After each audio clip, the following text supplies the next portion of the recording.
What's up, everybody? I'm Mr. Chronicle, and this is going to be part 2 of the SCP tier list. I've got a lot of requests to make a part 2 since the first video, and which, by the way, that video did really good. Especially since when I posted it, I only had 40 subscribers, and now I have 188, which really blew my mind. I mean, I know it's not like a crazy big number, but, you know, it's very exciting to me, especially since, you know, I don't know. It's a big number in my eyes. But so huge thank you to everyone that subscribed and commented. It really means a lot, and I appreciate it. You know, so thank you for sticking around. I really didn't expect that video to get like 15,000 views. You know, that was way over what I thought. You know, I've never gotten over 500, so it was pretty cool to see. So thank you again. Now this video is going to have a lot of recommendations of SCPs from comments. So almost all of these I have never read or heard of before researching for this video. I'm going to be reading parts straight from the articles as well, so that you get a better sense of, you know, you get to paint a better picture in your mind of what's actually going on in the SCP. Since I think that the artist wrote them in a certain way that portrays it the best in most cases. So without further ado, let's get started. So for our first one, we have SCP-303, the Doorman. The picture that I'm going to put over here is actually from an artist I found on Google, but I'm going to put their Twitter username here so that you can find them, just to give some credit, because I don't want to use it, you know, and not credit the person that made it. So, pretty cool art too. So SCP-303 is a creature or phenomenon that will randomly appear behind doors, set cabinets, curtains, and more. It's described to be completely nude, with a face containing only one feature, a large, circular mouth filled with sharp teeth. It constantly emits a loud wheezing noise that can be heard from the other side of whatever door it's behind. Any person that comes into contact with the door that 303 is present behind is capable of describing its full appearance without ever actually seeing it. Like, it just paints a picture of itself in your mind. Your eyes never actually saw it, which is pretty interesting. Along with an immense fear of opening the door, leading to people being trapped in rooms for hours at a time before it suddenly vanishes. So the following is an incident experienced by a Foundation agent. So this was the shower incident from the article, Incident 303-1.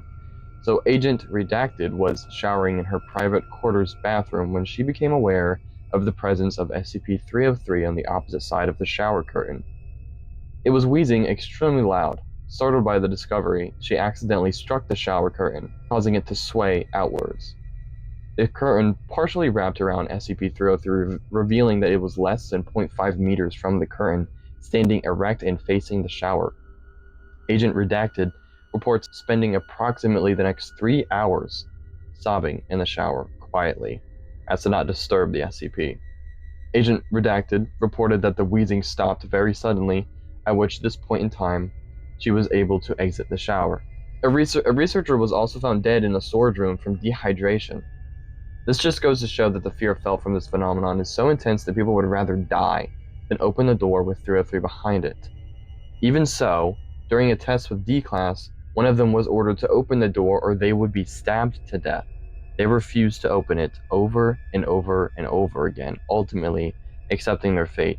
The whole time, in that test, they were being asked to open the door, right? But they were so terrified of doing it, the other D-Class was just cutting them and slicing them and stabbing them, and they still would not open the door, no matter what. It was such an intense fear, it overpowers any sort of instinct for survival, that you just can't open the door. It's like an infinite, not infinite, but just a very powerful way to trap somebody in somewhere. It is noted that in the article, it was really only affecting a certain Foundation site, so I'm not too sure if it can spread outside of it, but maybe it can. Overall, the idea of this one isn't really like crazy scary, but the fact that it imbues such fear into you that you would rather die than open the door, I think I would put this one in. I think overall, I think it would just be kind of scary. So for our next one, we have SCP-783, the Crooked Man.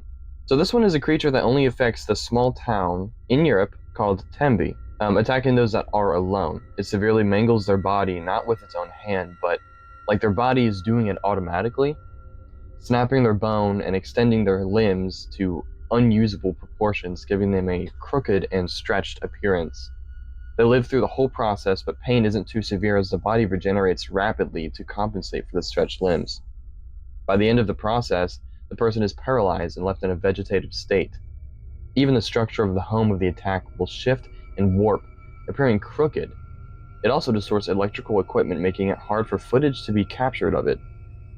And so later, during testing, when the Foundation had a D-Class live in the town, the same thing happened to him, of course, but near the outskirts of town there was seismic activity, and Foundation agents noticed toes sticking out of the ground. They got a dig team and excavated the ground, revealing a mass grave, but all the bodies were tangled together, perhaps his previous victims. So I didn't go too in-depth with this one. If you want, you go to the article yourself to read more of the exact list of events that happened during the testing. But it's not like anything too specific, or that's worth noting. It is basically just over time his body was starting to distort and stretch and give this crooked appearance. Like his fingers got super long. His legs were snapping. He couldn't walk on them anymore. Tried to open the door, but his fingers were too long. He basically couldn't use them. And yeah, so also the mass grave being outside. I'm not, it could be his previous victims. I'm not entirely sure, but I thought it was an interesting idea. But if I were to rank this one, it is scary, but like you don't feel too much pain. But it also only affects one town. So I think I would probably put this one in just scary. I think scary is a good spot to put it. Alright, so up next we have SCP-6362, Home Invasion.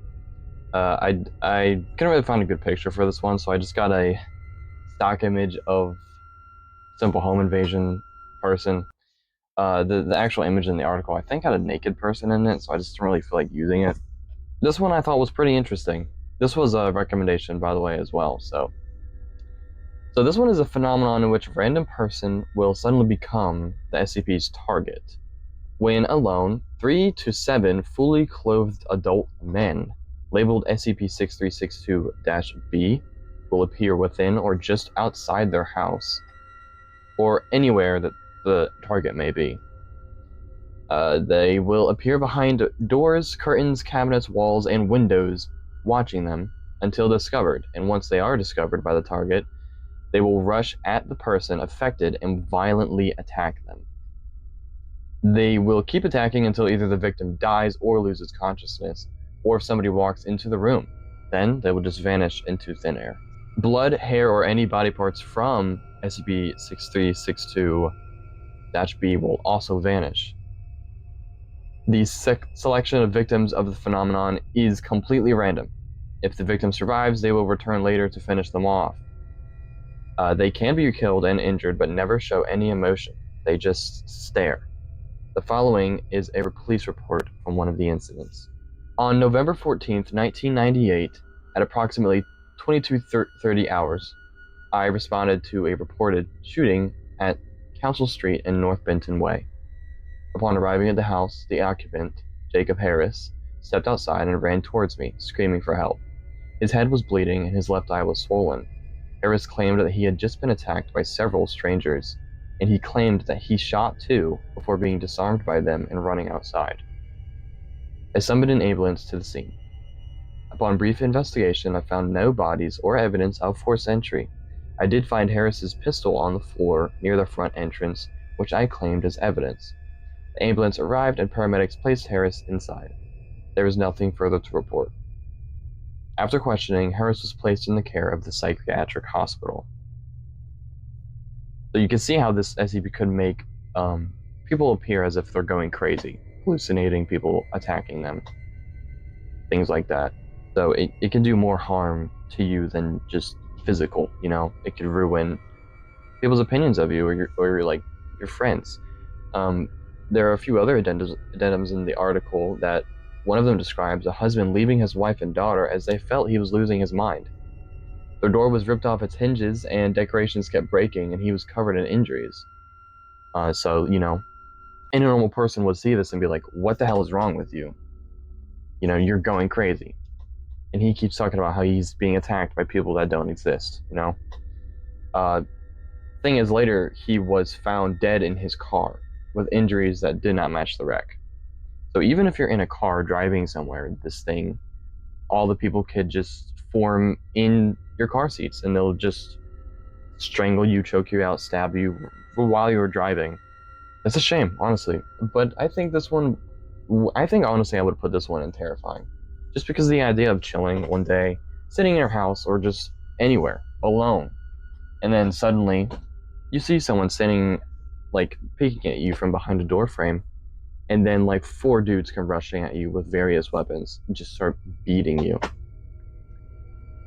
Like, no. Yeah, I'm gonna put this one in terrifying. Okay, so for our next one, we have SCP-2774, Slow Burn Sloth. So this one is a memetic agent, which, by the way, is a memetic agent in the Foundation universe is basically some sort of picture or any sort of image inside a video or the background of a picture, any sort of thing that, when viewed, it will mess up your body or your mind in unthinkable ways. Just by looking at it, it like basically goes through your eyes or whatever. So this memetic agent is the image of a person in a sloth costume that can manifest itself into the background of movies, videos, magazines, and pictures. When a person sees the image of the sloth, they lose control of their body, almost as if something else is piloting it. But the person is still inside and can see everything but can feel nothing, basically like they're in the passenger seat. Though randomly, their original selves resurface and they scream and cry for help. So this does sound pretty familiar. If you guys have seen the movie Obsession, great movie, by the way, my favorite horror movie I've ever watched, but this reminds me of that in a way. You lose your body's autonomy and there's something else controlling you, but you can still watch, see, feel everything. Or maybe, in the movie she didn't. I don't exactly know, but pretty interesting idea. The following is an interview between a Foundation agent and an infected person. So Dr. Chun starts the conversation with, "Hello, David. If you help answer a few questions, we can come closer to fixing you. Are you ready?" The subject responds with, I don't know, just hurry," and he shuffles in his seat uncomfortably. The doctor says, "Since we have limited time, could you tell us exactly what you experience when you're not in control?" The subject replies, Yeah, well, I guess it's like this. It's like you're being driven around and you're in the passenger seat, right? Except your arms and legs are strapped down so you can't move. You can't feel your body either. It's the worst part about it is that you can't hold a thought for more than 5 seconds. It's hell." He takes a deep breath and stretches his body.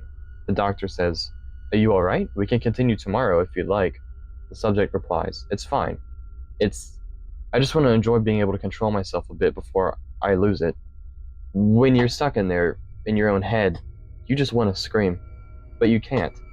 You can try for hours and hours, move an arm, a leg, make a sound. It won't happen. You can't even control when you breathe. And then the hallucinations, the sloth. And then the subject looks towards the guards standing at each side of the doctor, then checks the clock. He starts to begin to shake. He says, "It's watching us. I can't face him again. I just can't. Don't take this personally. Please. I'm sorry." He then proceeds to reluctantly lunge towards the guard to the doctor's right. The subject is terminated immediately. Following contact, Dr. Chong exits the room. So I don't know if in the interview he was trying to reach for the guard's gun to kill himself, or if he was going to attack the guard for some reason, maybe under the instructions of the sloth or whatever. So all the subjects, the infected people, they often talk about how they see the sloth staring at them in the corner of their eye, and they usually beg for termination to be killed. It seems to be more powerful the more people that are affected to it as well. So, like, the more people that are affected, the more it is capable of making people do. So ultimately, the Foundation decided to just terminate any and all people affected by it, which I think is a tragic but reasonable, you know, countermeasure to this sort of thing.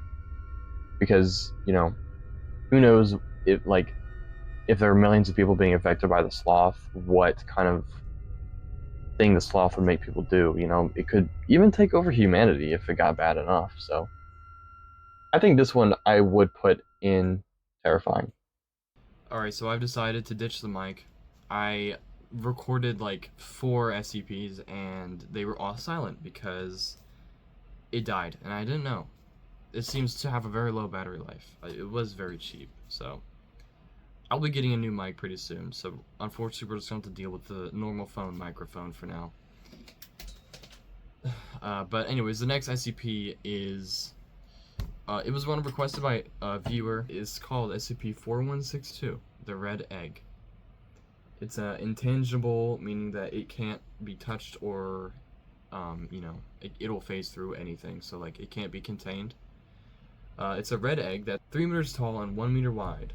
It floats 1 meter above the ground, and the person that's closest to it will be designated as its target, which it will then proceed to float towards at a speed slightly faster than the target, right? So for example, if the target is sitting still, it will move at 1.1 kilometer an hour. One time, somebody attempted to escape it via a plane, and it chased the plane through the skies at 930 kilometers an hour. Once it's within 1 meter of its target, the target's head will explode. Then the closest person will be selected as its next target. What's interesting about this, though, is that it speaks.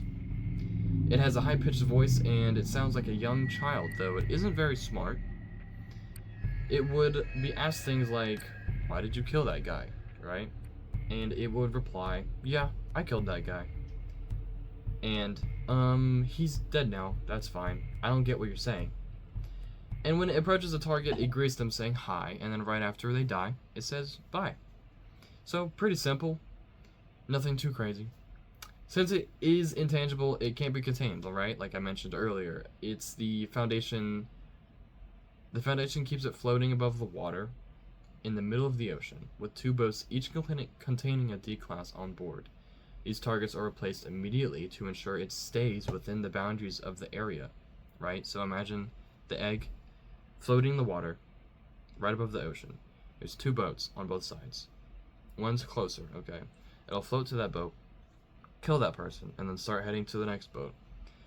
While it's heading to the next boat, the first boat will go back to shore or wherever and get a new D-class, and then come right back, and then other person on the boat will die, and then it'll just go back to the other boat, and it's just back and forth, back and forth.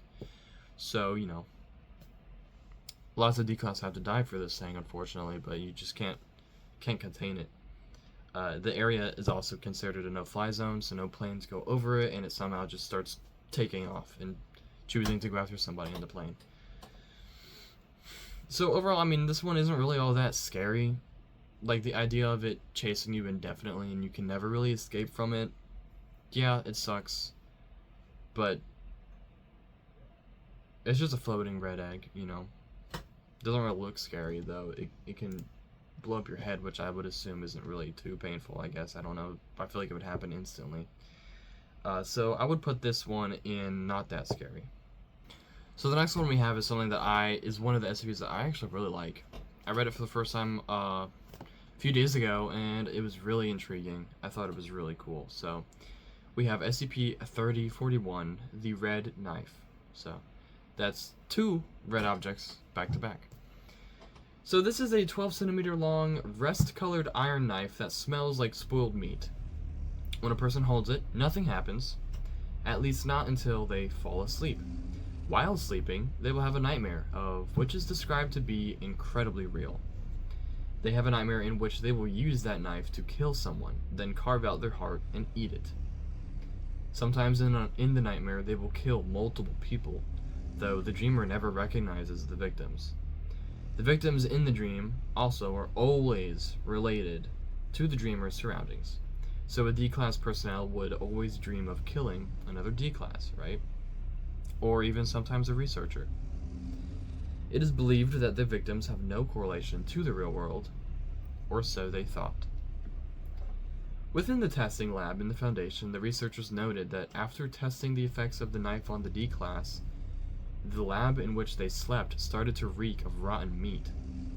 One D-class that was used for testing with the knife died from a ruptured stomach, but the autopsy revealed nothing, even though her stomach was swelled. The lead researcher noticed that he didn't have an assistant, right? Which is required always to have an assistant. He recalled that during testing, a D-class had dreamt of killing an assistant researcher. So then testing was halted, and not only that, but there was a significantly low amount of D-class reserves. Now, what's important to mention is that the knife was found in the home of an elderly man that committed suicide. So, this is what the note read. The nightmare began a year ago, and it still won't stop. In it, my arm is wet with blood, the knife in hand glittering like a brilliant, shining ruby. My heart beats like a drum. Before me, I see the faces of strangers, contorted in agony, screaming for mercy. A woman, a man, children, 3 girls, and a little baby boy. I don't know them. I cut them open and I eat their hearts. I know it's just a nightmare, but it feels so real, so vivid. And there are times when I swear I can taste raw meat on the back of my tongue, when I can feel it slide down my throat, into my belly. I've lived a long, lonely life. I've never known friends or family, so why do I live in a house with so many rooms? Why does each room fill me with guilt and dread, and why can't I bring myself to go down into my basement? Why does it smell like rotting flesh? And why do I own a crib? My nightmare took place under the house. I've never gone down to look. I'm too afraid. If you're reading this, then you'll have to look for me. Maybe you'll find nothing. I pray that you find nothing. Either I'm crazy, or I'm the devil. Please, God, let me be crazy. So, this heavily implies that the people they kill in the nightmares actually end up dying in real life. But not only do they die, they're erased from everyone's memory. Their bodies still exist, but they just can't be seen. And that is why the smell of rotting meat is present among places the person sleeps. Their bodies are there, they just can't be seen or touched, only smelt. And like back to the D-class with the ruptured stomach, she had consumed so many hearts that her stomach had burst. But her stomach appeared empty because they couldn't be seen. So I thought this one was really cool. I liked the idea of it, like, just, you know, you're having dreams of killing people, but it turns out you were actually killing those people somehow in some sort of alternate dimension where nobody knows that you're killing them and nobody can stop you from killing them, and then it erases that person from everybody's memory, deeming them just unexisting, which is tragic, especially for the person that, like the old man who killed himself. He had an entire family that he unknowingly killed, all of them, and nobody even knew that they were dead because they didn't remember they even existed. So I thought this one was really awesome, and I'm going to put it in terrifying. Okay, so for the next one, we have a pretty nasty one. This one gives me the chills a little bit, but it's SCP-6698. So, this SCP is a bathroom in a house in Alabama, but not just any bathroom, obviously, otherwise it wouldn't be an SCP. It was discovered when 16-year-old Jack Welt was disappeared.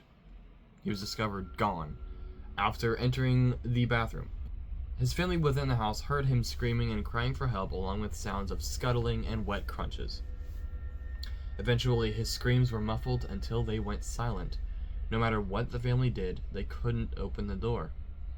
Once all went quiet, the door was finally unlocked, and Jack was gone. Once the Foundation discovered this, they amnesticized, or memory wiped, the family, made a cover story, and immediately started testing. They attached the camera to the wall inside the bathroom, sent in a D-class, and shut the door. It's important to mention that once the door is closed, it cannot be opened or destroyed. So while he sits inside, he notices a roach crawl out of the sink. A nasty roach. It then ran towards him, and he killed it, as any person would. And he took off his shoe to try and wash it off in the sink. Then another crawls from the sink and starts feeding on its corpse. Then another, and another. And now he is standing on the toilet, right? There's an uncomfortable amount of roaches on the floor. Disgusting. So after a short conversation between the D-class and the researcher on the other side of the door, which they did have a researcher, by the way, the roaches finish eating, and suddenly they all simultaneously turn to look at him at the same time. Imagine how hard your heart would drop if that happened to you. You see a pile of roaches just scuttling around, a dead roach, and then they all look at you at the exact same time. Then the bathroom begins to fill with a black oil-like substance, and hundreds of roaches pour over the tub's edge and cover the floor, piling on top of each other. The roaches begin to fly at him, as if they aren't bad enough, and they crawl all over his body. As more and more crawl on him, some try to enter his mouth, which he gags on and spits them out. He proceeds to fall into the pool of roaches, and as he sinks, dozens begin to stuff themselves into his mouth, with little ones crawling in his nose. They travel down his esophagus, into his lungs and his stomach, sinking deeper and deeper until his body is no longer visible. He dies of asphyxiation. Which, what a way to go out, right? Suffocating on roaches. In a pile of roaches. A bath of roaches. No. It's just disgusting. What do you even do at that point? Nothing. It's horrible. This next part is quoted straight from the article. Immediately following his death, almost all roaches retreat back towards the liquid in the tub, which has now been filled to the brim.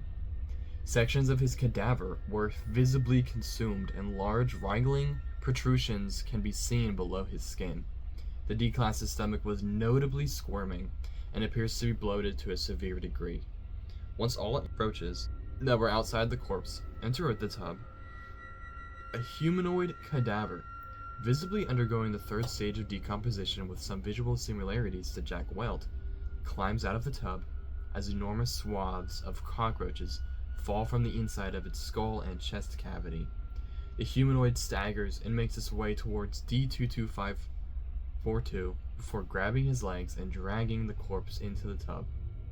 Several cockroaches scramble out of the D-class's mouth during this process. Once fully submerged in the liquid, it begins demanifesting down the drain alongside the remains of all the instances killed by the D-class. No traces remain of the event, and the door unlocks. Also, the researcher was watching this through the camera feed the whole time and proceeds to vomit multiple times. So, pretty disgusting, terrifying fate. But I will say that the image of this half decomposed body covered in this black oil just rising out of the tub, and just cockroaches just falling out of the open cavities of his body, leaning over, grabbing the corpse, and just the oil being spilled and splattered all over the bathroom, is a really cool and terrifying image. But overall, I think I'm going to put this one in pure dread and terror, just because I think we can all agree being drowned in cockroaches is probably one of the worst ways to go. Alright, so this next one is pretty simple. This is SCP-352, the Baba Yaga. SCP-352 appears to be a very old, emaciated Russian woman. She possesses a supernatural level of strength and speed, as well as a regenerative healing factor that can regenerate damage that would otherwise be fatal. Also capable of lifting over 440 pounds and moving over 45 miles per hour. So like a superhuman, but she's an old granny. Very thin and practically invisible clear strands of hair grow from her body and can extend indefinitely. Not indefinitely. and can extend very, very long lengths, right? These hairs are coated in a chemical enzyme that's also found in her saliva. The enzyme reacts on contact with the skin and violently attacks the nervous system, instantly inflicting symptoms such as hallucinations, euphoria, suppression of logical thinking, and suppression of pain receptors. Okay, so that doesn't really sound too bad.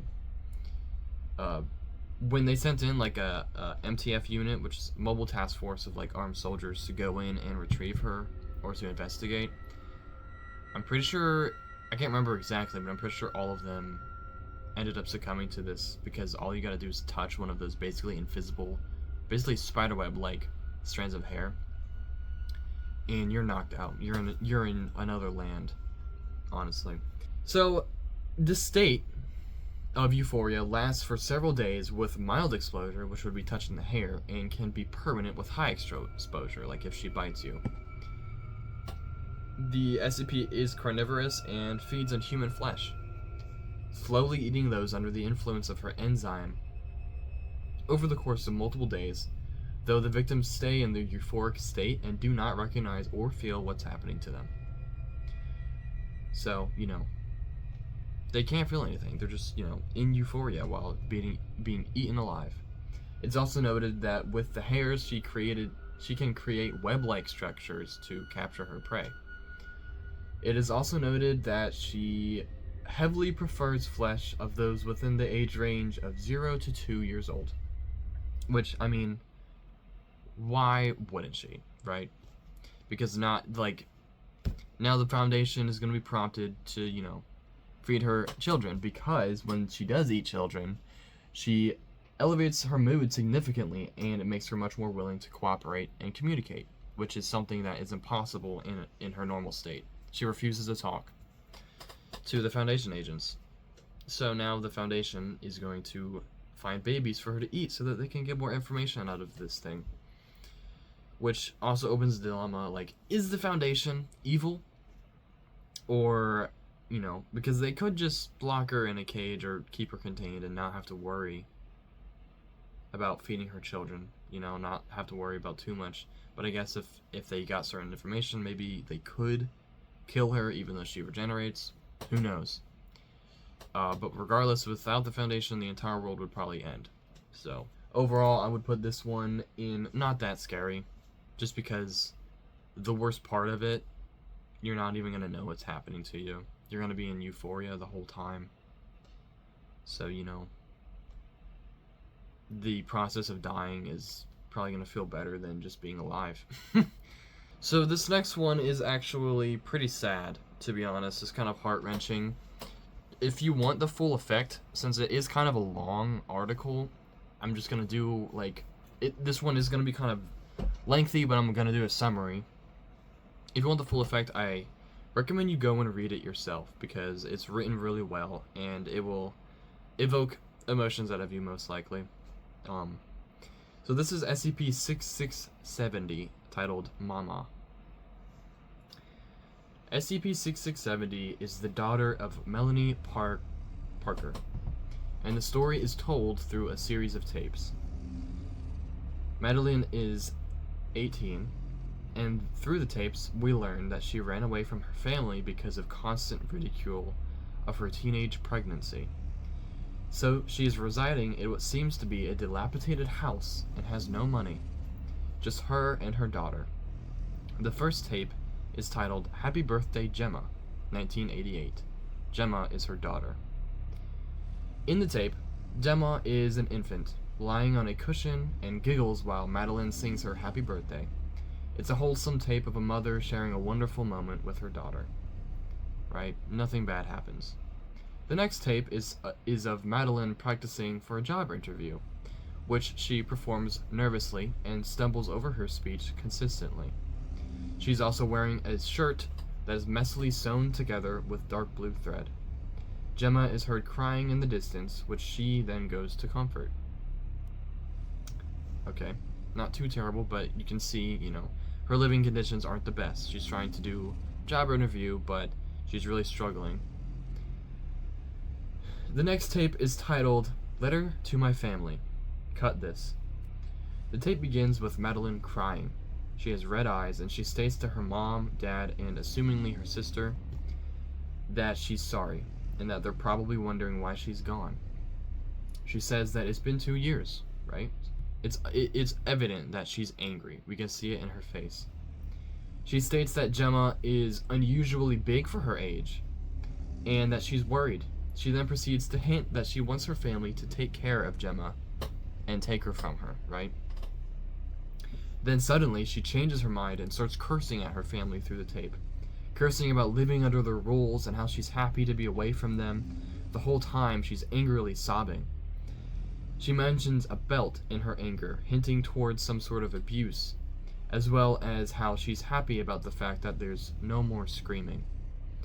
So we can gather from this that she might have had an abusive childhood and ran away from home upon becoming pregnant, as I said earlier.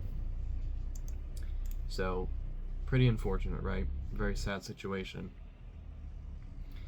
The next tape is unlabeled and shows Gemma at age 2, but she's 4 feet tall, right? Which is big for a 2-year-old. Her hair is blonde and messy. Gemma is running around pretending to be an airplane, saying things like, mommy look, I'm an airplane, you know, casual, you know, children things, and she's having a good time with her mom. Off camera, the phone rings and Madeline sets the camera down and walks over to answer it, right? The camera is pointing towards a hole in the wall, and Gemma proceeds to crawl into it. Alright, so, perfect, right, you know. There's a hole in the wall. You know, this can only go one way. You know, it can't end well. She asks her mom to look at her, but she does not hear her over the phone call. After 30 seconds, the call ends and Madeline looks for her daughter, asking where she is. Gemma says, I'm in here. She says that she told her not to go in the hole and that she's going to count to 3, and if she doesn't get out, she's in trouble. As she says 3, a crackling sound is heard and Gemma begins to scream in pain. She cries louder and louder, and Madeline cannot fit in the hole. You know, she tries to reach in there to get her out, but she can't. She can't fit, and she, you know, crawled into the wall of the house, and she's in between the walls. So Gemma screams. She's screaming that it hurts badly. So Madeline runs outside to get help from her neighbor, John Bates. He shows up with a rope and throws it in the hole. Gemma grabs it, but when they pull, they cannot get her out. Gemma says that she's stuck. After John yells at Madeline that they can't get her out, he tries to call 911 for the fire department, but the lines are full.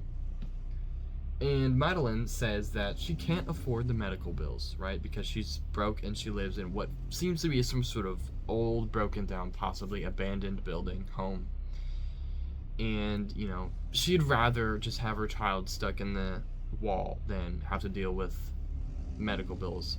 Also, the immense fear that the authorities would rightfully take her child away from her. So then John and Madeline begin to argue, and as he tries to leave to drive to the fire department, a thud is heard. Madeline shows up on camera, covered in blood and dirt, about 30 minutes later. It's evident that she killed John and buried him in an abandoned house next door, which is where Foundation agents found the body. And Gemma, who's still in the wall, weakly asks for her mother.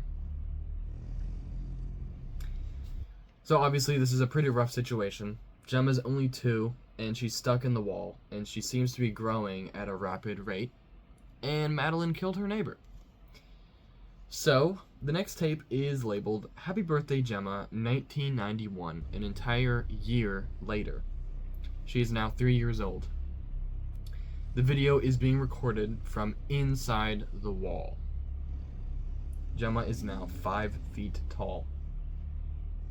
So an entire year later, she's 5 feet tall and she's 3 years old, and she's still inside the wall. Gemma seems happy though, and Madeline puts a cake through the hole and Gemma eats it happily. So, all because Madeline's broken mental state keeps her from getting help out of the fear that her child would be taken. She is just forcing her to be subjected to living inside the walls of her house and growing at a rapid rate, right? Like some sort of giganticism, which is a real medical thing. The next tape is titled Happy Birthday Gemma 1993, 2 years later. And it's still on the wall. She's now 5 years old. Gemma looks badly ill. Her eyes are drooping, and the growth of her shoulders is limited by the space that she's in. She smiles tiredly. Madeline kisses her on the forehead, since her growth has now pushed her closer to the hole. Madeline said, "I love you so much, honey. Did you know that?" And Gemma says, "I love you too, Mommy." Gemma exclaims that she's hungry, and the recording ends. The next tape is another birthday. And this time, 1997. Gemma is now 9, and she is 7 feet tall. Her face covers the entire hole, but she has no discernible head. Madeline sings Happy Birthday while sobbing, and Gemma just keeps asking if she can eat. Starving. She continues to sing, slowly, while crying, and Gemma yells at her, and then she freezes. Madeline says that she's sorry, and Gemma's bones can be heard to begin to crack as she grows even more, and Madeline just slowly walks away. The next tape is from 2001. Gemma is 13. Madeline is once again singing Happy Birthday while leaning on the door frame, staring into space. She's singing it very slowly, quietly, while tears slowly fall out of her eyes, and the entire house can be heard cracking throughout the video. Gemma repeatedly says that she doesn't want to fall, hinting that she's grown throughout the entirety of the house's walls and ceiling. Gemma says her back hurts so much and that the ceiling is beginning to collapse. Then there is silence. It's just crazy that she grew inside the house's walls so large that the whole thing collapsed under her weight and ended up crushing her own mother. Later, it is revealed that Gemma actually ended up eating her mom out of pure hunger, since, she's so large. But yeah, that's basically the gist of it. The house collapses, she falls on top of her mom, and she eats her. Her teeth, were rotted, and, her hair was found in her mouth, and she's just sobbing. The big amalgamation of meat that is her daughter. So it makes you think, man, what would have happened if, she was able to get out of the wall, right? She probably would have kept growing, or has some sort of normal giganticism instead of, being stuck inside this house. But you can't help but feel angry, but also sad at the mom. So this one was pretty rough, honestly. I'm going to put this one in terrifying. Not quite pure dread and horror, but terrifying. Yeah. It's a pretty rough one, but I definitely recommend reading it for yourself to get the full effect, because it's written pretty well. Alright, so up next we have SCP-072, the Foot of the Bed. 072 is a shadowy translucent projection which resembles a 0.9 meter long hand with fingers that have really sharp points. It only manifests at low light levels and at the foot of an infected bed. When an infected bed is within 10 meters of another bed, that bed will also have this shadowy projection, so infecting other beds. When a person sleeps on a bed affected by this SCP and enters REM sleep, as well as leaving their feet hanging off the foot of the bed, when these requirements are met, the hands will manifest and tap the feet of the sleeping person until they wake up. They will discover that they are also paralyzed.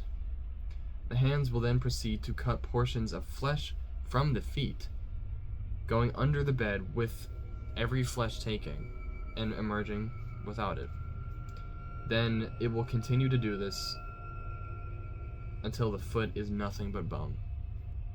Pretty simple one. It's a really short one. I remember reading this one a really long time ago, actually. It is pretty scary.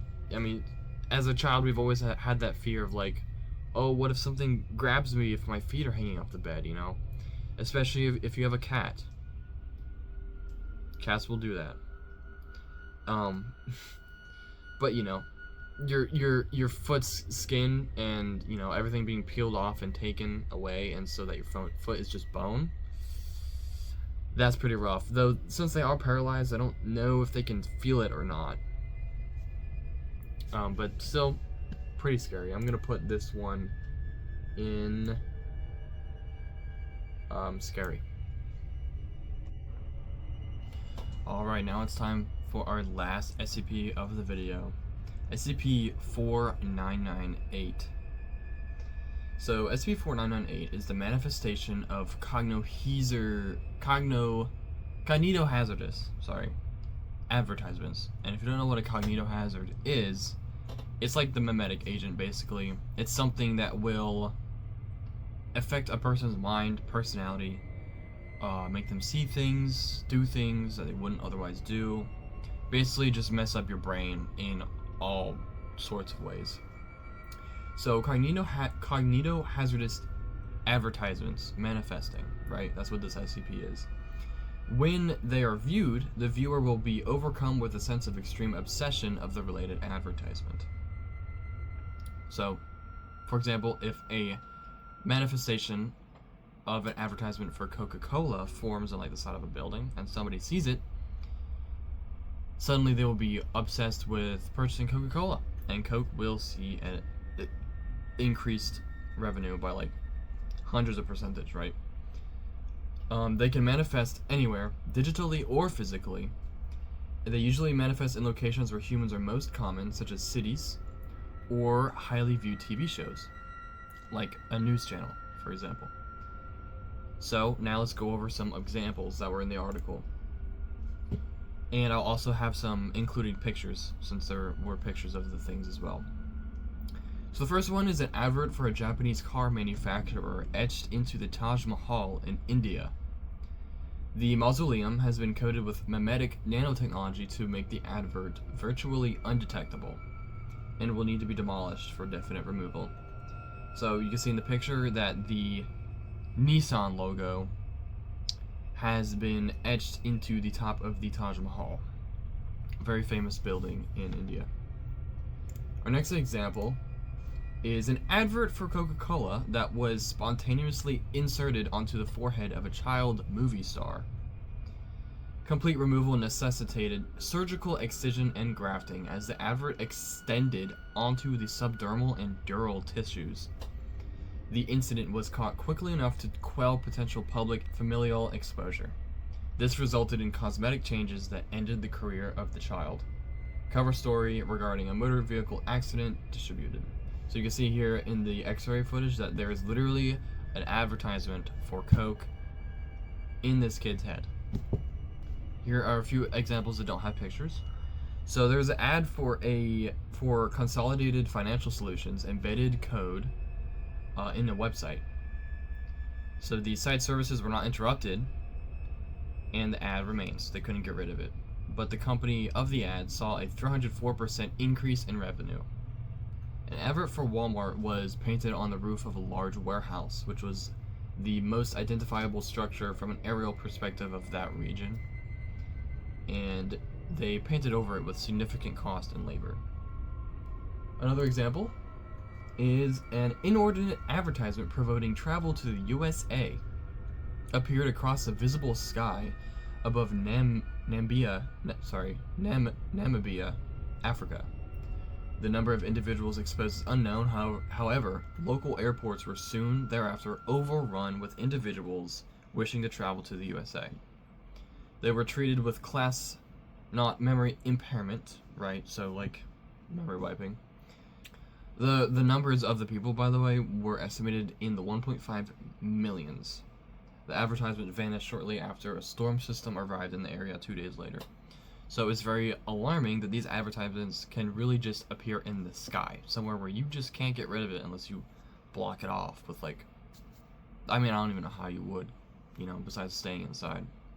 And our last example is several hundred of people were killed at a football game during a whiteout event, which if you don't know is when a bunch, like, people who are a fan of a team will wear all the same color to, like, you know, boost morale or whatever.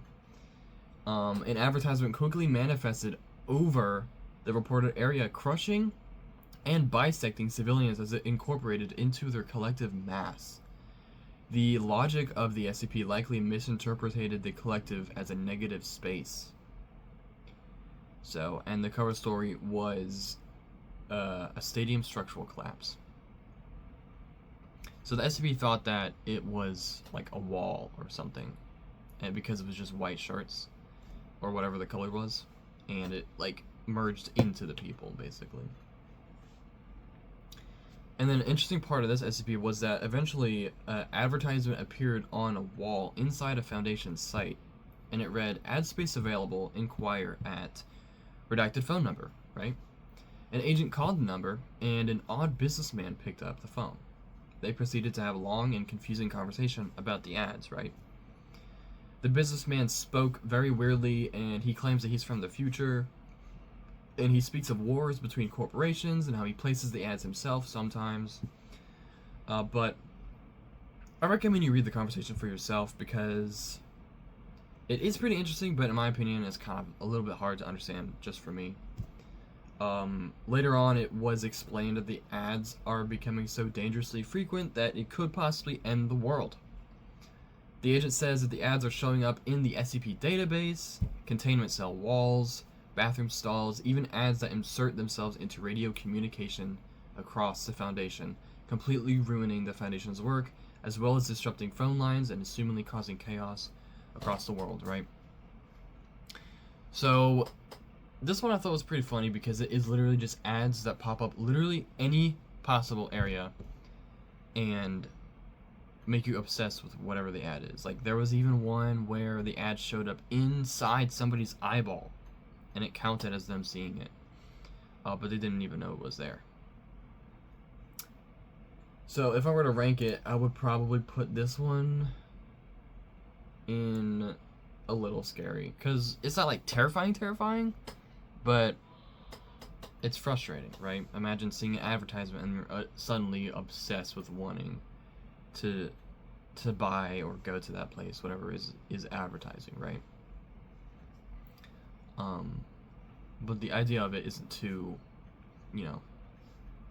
isn't too terrifying. I don't know, maybe my logic is broken here, but yeah. Alright, and so that's the end of the video. That's all the SCPs. I think it was a little bit less than last time. The video might be shorter as well. I'm not too sure yet. But to be honest, I was kind of struggling to find SCPs that really interested me, that I wanted to talk about. And it was really making this video take longer to make than it should have. I don't know. I couldn't really find any that I thought were super cool. Maybe I was just looking in the wrong direction, in the wrong areas. But if you have any ideas for what you want to see me make, just let me know. I have some things that I'm gonna start working on soon that I want to put on the channel and diverge from like tier lists and stuff. I'm still trying to find my footing. This is only like, I don't know, my 6th video or something. But yeah, it's been fun. So I appreciate you for watching. Don't hesitate to like it if you thought it was alright, and let me know your thoughts. So I appreciate you for sticking around, and I hope to see you in the next one. Goodbye.